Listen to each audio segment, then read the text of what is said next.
Y nosotros concretamente somos industrias que utilizamos como materia prima cierto tipo de desperdicios. Calculamos nosotros 25.000 personas o 25.000 familias, no personas, 25.000 familias que se dedican al reciclaje en Paraguay. Una cosa positiva de justamente de mencionarte de la pandemia fue que la pandemia nos hizo mucho más conscientes a todo lo que es el cuidado ambiental. Aparte de la salud, entendimos que el medio ambiente y la salud están unidos y eso realmente cambió el paradigma.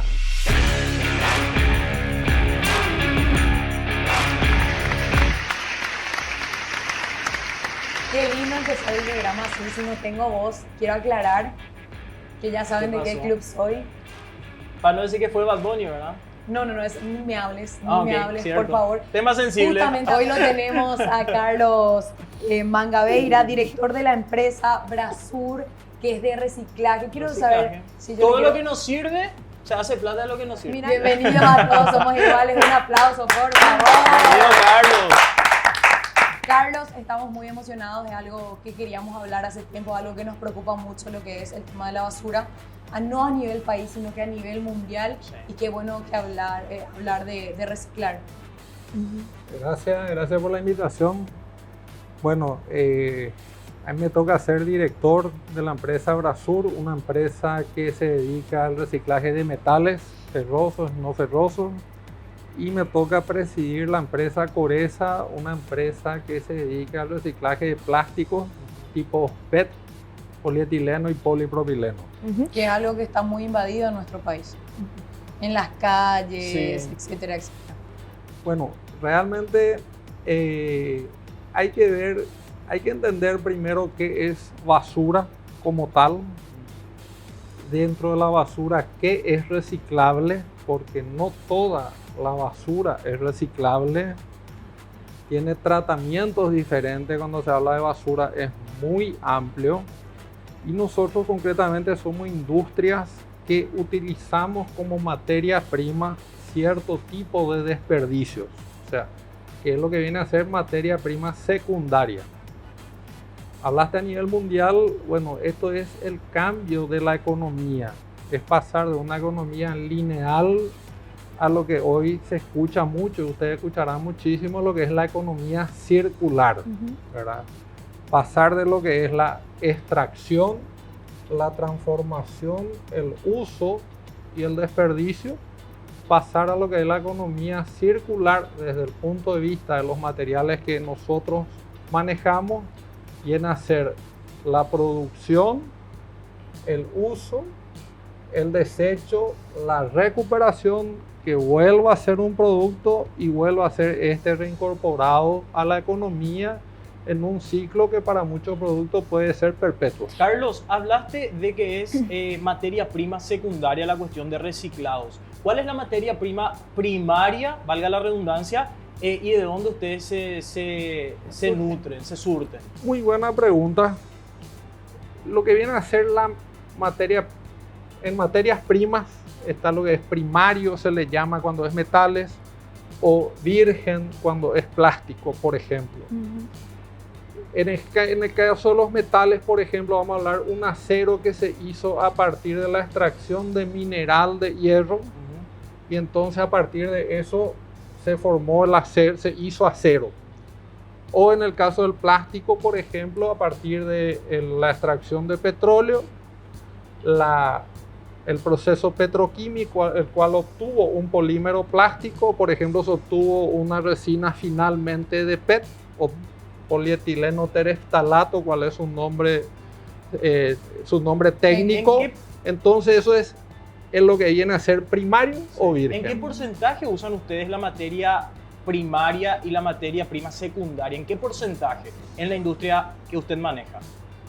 Nosotros en la industria de metales, nuestro trabajo es todo lo que es el acopio, el acondicionamiento, y trabajamos con diferentes plantas de fundición, ya sea acerías para producir acero cuando hablamos de acero, o en aluminio para plantas.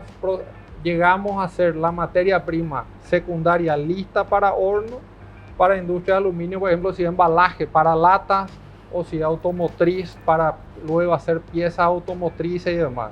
Carlos, los productos que ustedes, o sea, el reciclaje que ustedes hacen, ¿lo esparcen más en el país o directamente llevan al exterior? A nivel de recolección es todo el país, cubre toda la geografía nacional, o sea, hoy en día en todo el Paraguay se colecta, recolecta, o sea, existe lo que es una logística reversa, porque es partir del desperdicio para la industria, no de la industria al consumidor, ¿no? Y genera empleo. ¿Cuánta mano de obra genera? Calculamos nosotros 25.000 personas o 25.000 familias, no personas, 25.000 familias que se dedican al reciclaje en Paraguay. Reciclaje de.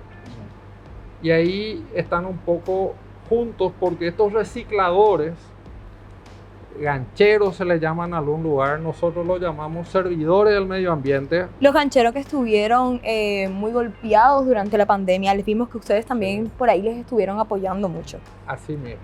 Entonces estos se dedican al reciclaje principalmente de metales, papeles, cartones, plásticos y vidrios. Entonces son más o menos 25.000 familias en todo el país que se dedican a esta actividad y tienen un sustento en esta actividad. Comprendo. Señor, Recientemente hablaste de lo que viene a ser la economía lineal y la economía circular. Un joven que no tiene tanto entendimiento de lo que viene a ser la economía circular, ¿cuáles datos serían importantes que estos conozcan? Y por ejemplo, es muy importante que entienda, que vea desde su posición de consumidor. O sea, ¿qué estoy consumiendo? Estoy consumiendo, por ejemplo, una bebida que está o un alimento que está en un envase, y este envase es reciclable o no es reciclable. O si ya fue reciclado. O si ya fue reciclado, o a la hora como consumidor si tengo para elegir una bebida que tiene un componente reciclado o no, ¿verdad? Para poder entender que como consumidor soy una parte de esa economía circular, entonces yo al disponer correctamente ese residuo que es separar en mi casa, sé que ese producto va a continuar. Por ejemplo, una lata de aluminio, tomo una bebida, una lata de aluminio, yo tengo que saber que en Paraguay el 95% de las latas de aluminio que se consumen son recicladas. Tomo una bebida, un envase PET, y tengo que saber que en Paraguay más del 60% de las bebidas en envases plásticos que se consumen son reciclados. Entonces automáticamente como consumidor estoy formando parte de esa cadena, ¿verdad? Señor Carlos, yo tengo una duda, porque muchas veces los consumidores le culpan a las empresas, le culpan a las marcas por el tipo de envase que usan. Por ejemplo, si las marcas usaran menos plástico en sus envases, ¿se solucionaría el problema que tenemos con el medio ambiente? ¿Esa sería la solución, no usar plásticos? ¿O cómo las empresas, digamos, pueden fomentar este cuidado del medio ambiente? El problema la culpa no es del plástico. Realmente tampoco es culpa de nadie, es una cuestión de educación y de conciencia de cómo eso va a ser dispuesto.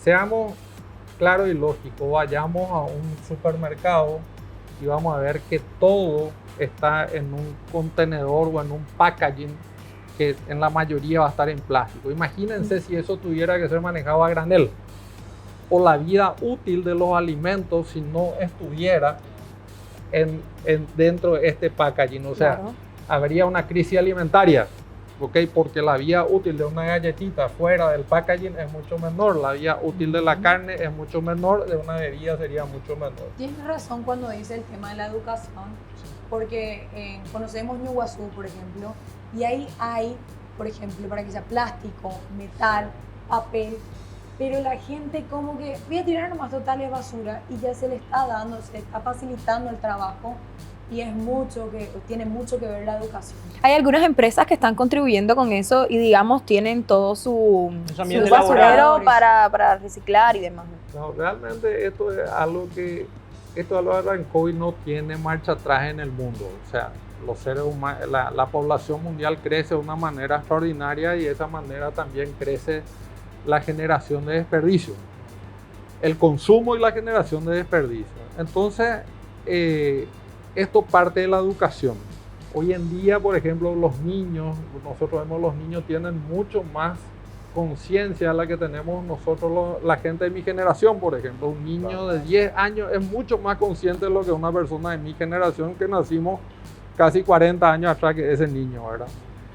Entonces esto va cambiando, va a ir y una cosa positiva de justamente mencionaste de la pandemia fue que la pandemia nos hizo mucho más conscientes a todo lo que es el cuidado ambiental. Aparte de la salud, entendimos que el medio ambiente y la salud están unidos y eso realmente cambió el paradigma. Fue un clic. Sí. Y a partir del 2015 se le dio un poco más de importancia a lo que es el medio ambiente, ¿no? El otro día yo estaba abriendo una caja de huevo y dije, ¿por qué tanto embalaje es necesario? Me sentía culpable. Y es como que yo, no sé ustedes, pero yo mezclo todas mis basuras en un mismo basurero. No tengo esa posibilidad de esto para el plástico, esto para el metal, esto para tal cosa. Porque pasa también por un lado de la educación, ¿no? No sabemos la importancia que tiene separar la basura y tampoco es la realidad de todo. O sea, no todos pueden empezar a separar su basura. Y en ese punto me gustaría consultarle, ustedes desde la empresa, ¿cuál es el proceso que siguen con sus recolectores? Es como que se segmenta a nivel país, de acá vamos a traer plástico, de acá vamos a traer metal, de acá vamos a traer otro tipo de materia prima. ¿Cómo segmentan ustedes? Permiso, vamos a estar cerrando el primer capítulo y en el siguiente vamos a estar respondiendo a esta pregunta que es sumamente importante. Si en Central reciclan plástico, yo ya estoy para hacer mi aporte. Él ya quiere ganar plata. Ahora te presento a alguien de logística para reciclar. Él también se recicla. Colaborador, no reciclado. Él también puede ser reciclado, así que vamos en la siguiente cápsula para hablar mucho más.